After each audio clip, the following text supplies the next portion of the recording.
दोस्तों तो कल के दिन मार्केट में दो एसएमई आईपीओ क्लोज होने वाला है। तो चलिए देखते हैं कि आईपीओ डे टू में कितना सब्सक्राइब हुआ है, इनका प्रीमियम किस प्राइस के ऊपर ट्रेड कर रहा है और इनसे कितना प्रॉफिट होने की उम्मीद है। तो इससे पहले कि मैं वीडियो को शुरू करूं, अगर आप इस चैनल पर पहली बार विजिट कर रहे हैं या फिर आपने चैनल अब तक सब्सक्राइब नहीं किया है तो चैनल को सब्सक्राइब कर लें और वीडियो को भी लाइक कर दें।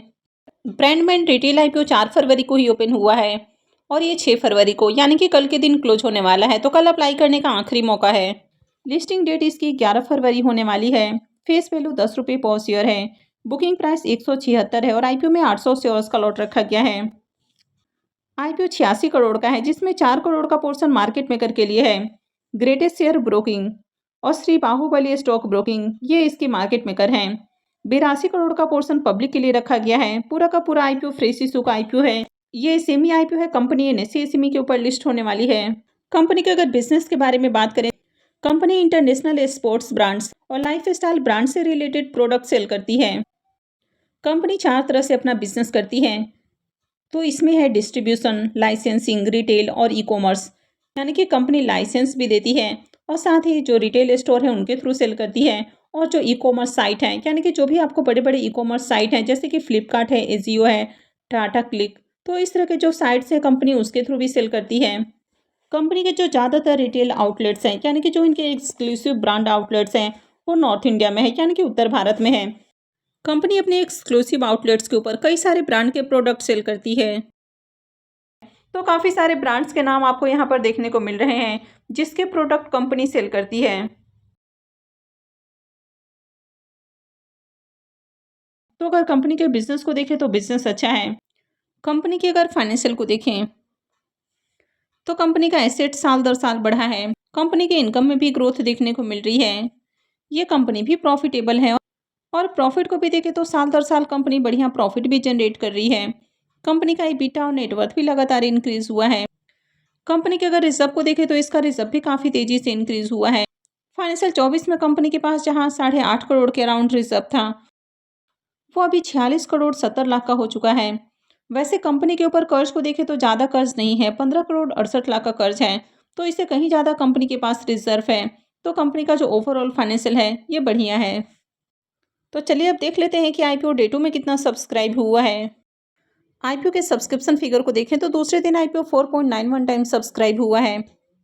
क्यूआईबीएस की ओर से आईपीओ को 0.01 टाइम सब्सक्राइब किया गया है। तो अब तक क्यूआईबीएस की ओर से बहुत ही कम एप्लीकेशंस लगा है।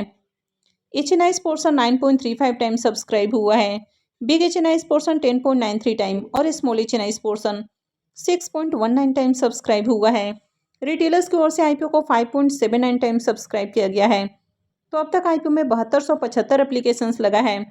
तो 2 दिनों में अगर डिमांड को देखें तो बढ़िया डिमांड है। एचएनआईस और रिटेलर्स की ओर से तो बहुत अच्छा एप्लीकेशंस लग रहा है, लेकिन क्यूआईबीएस की ओर से अब तक देखें तो ज़्यादा एप्लीकेशंस नहीं लगा है। यानी कि क्यूआईबीएस की ओर से बहुत ही कम एप्लीकेशंस है, न के बराबर एप्लीकेशंस लगा है। तो किसी भी आईपीओ में अप्लाई करने से पहले क्यूआईबीएस की ओर से डिमांड को देखना जरूरी होता है। अगर क्यूआईबीएस की ओर से डिमांड रहती है तभी आईपीओ की बढ़िया लिस्टिंग होती है। अब अगर इसकी प्रीमियम को देखें तो कल इसका प्रीमियम जहां 12 रुपये के ऊपर देखने को मिला, फिर शाम को यह 18 रुपये के ऊपर ट्रेड कर रहा था।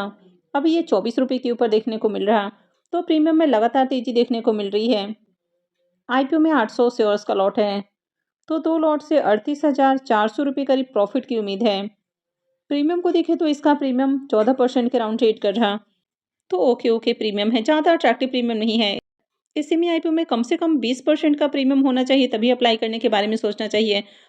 हालांकि ये कोई फिक्स रूल नहीं है। कभी कभी अगर प्रीमियम कम भी रहता है और मार्केट में अच्छी डिमांड रहती है, यानी कि आईपीओ का एंगल इससे अट्रैक्टिव रहता है, आईपीओ में बढ़िया सब्सक्रिप्शन आता है, यानी कि अगर ओवरऑल डिमांड रहती है तो आईपीओ की लिस्टिंग भी अट्रैक्टिव प्राइस के ऊपर हो जाती है।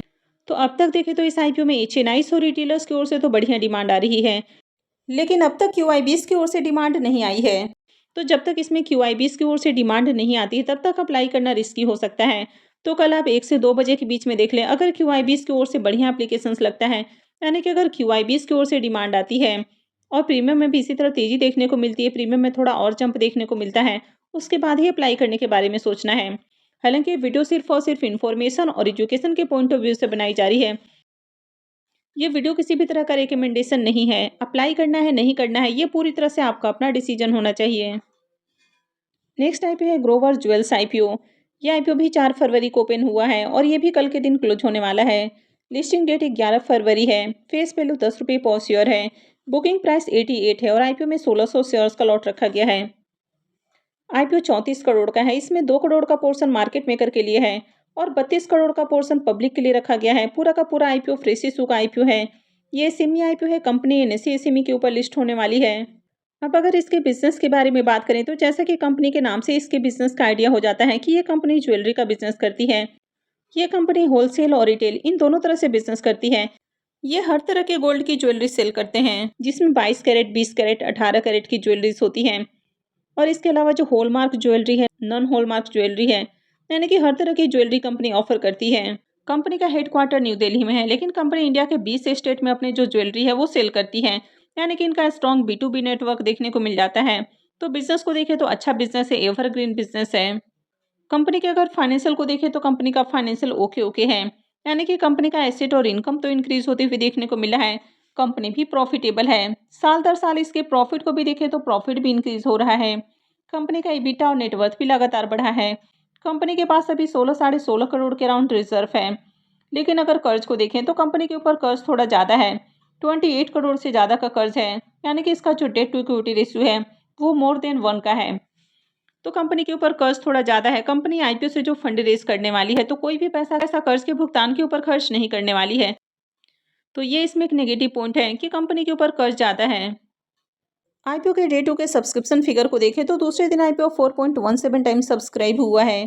क्यूआईबीएस पोर्शन में आईपीओ 3.82 टाइम्स सब्सक्राइब हुआ है। एचएनआईस पोर्शन में 6.49 time, big HNIs portion 7.61 time और small HNIs portion 4.25 time subscribe हुआ है। रिटेलर्स की ओर से आईपीओ को 3.38 टाइम सब्सक्राइब किया गया है। तो 2 दिनों में आईपीओ में 1706 एप्लीकेशंस हैं, यानी कि अगर नंबर ऑफ एप्लीकेशंस को देखें तो ज़्यादा अभी नंबर ऑफ एप्लीकेशंस नहीं लगा है। तो इस आईपीओ में हर पोर्शन में डिमांड देखने को मिल रही है, चाहे वो क्यूआईबीएस पोर्शन हो, एचएनआईस हो या फिर रिटेल पोर्शन हो, कि मार्केट में इस आईपीओ की अच्छी डिमांड है। अब इस आईपीओ के प्रीमियम को देखें तो इसका प्रीमियम मात्र 2.5 रुपये के ऊपर ट्रेड कर रहा। आईपीओ में 1600 शेयर्स का लॉट है। 2 लॉट से करीब 8,000 रुपये प्रॉफिट की उम्मीद है। प्रीमियम को देखें तो इसका प्रीमियम 3% से भी नीचे ट्रेड कर रहा है, तो प्रीमियम काफ़ी लो प्राइस के ऊपर ट्रेड कर रहा। वैसे कंपनी का बिजनेस अच्छा है, फाइनेंशियल भी ओके ओके है। लेकिन अगर आईपीओ में सब्सक्रिप्शन फिगर को देखें तो आईपीओ में बढ़िया सब्सक्रिप्शन आ रहा है, यानी कि हर पोर्शन में डिमांड लग रही है, चाहे वो क्यूआईबीएस पोर्शन हो, एचएनआईस पोर्शन हो या फिर रिटेल पोर्शन हो, हर जगह डिमांड आपको देखने को मिल रही है। लेकिन इसका प्रीमियम बहुत ज़्यादा लो प्राइस के ऊपर ट्रेड कर रहा है। अब हो सकता है कि आईपीओ की लिस्टिंग पॉजिटिव हो जाए, लेकिन बहुत अच्छे लिस्टिंग गेन मिलने के चांसेस कम हैं। तो किसी भी सेमी आईपीओ में अप्लाई करते समय उसके रिस्क रिवॉर्ड को जरूर एनालाइज करना चाहिए और उसके बाद ही कोई भी डिसीजन लेना चाहिए। तो आप इसमें क्या करने वाले हैं? आप इसमें अप्लाई करेंगे या फिर नहीं करेंगे? कमेंट करके ज़रूर बताएं। आई होप आपको वीडियो अच्छी लगी होगी। तो अगर आपने वीडियो को लाइक नहीं किया है तो वीडियो को लाइक कर दें, चैनल को भी सब्सक्राइब करके रखें और वीडियो को अंत तक देखने के लिए आप सबका बहुत बहुत धन्यवाद।